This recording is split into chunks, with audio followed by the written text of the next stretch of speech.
Hello friends.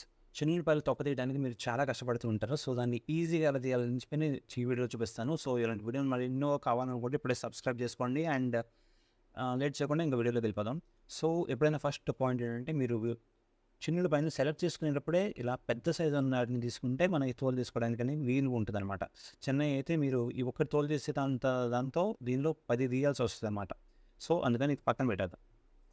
ఇప్పుడు next మీరు చేత్తో తీస్తే చేత్తో అయినా తీయొచ్చు, లేదంటే చాకుతో అయినా తీయొచ్చు. ఫస్ట్ చాకుతో ఎలా తీద్దామో చూపిస్తా.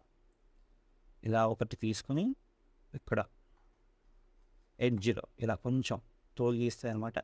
ఇలా లాగేసేసి దీన్ని ఇలా పక్కన పడేయచ్చు. సో, దీన్ని ఇలా పైనుంచి ఒకసారి చూపిస్తున్నారు కదా! ఇలా, ఇలా కోసేయండి. అలా కోసేసి మధ్యలోకి ఇలా చీలిస్తే ఇలా అవుతుంది.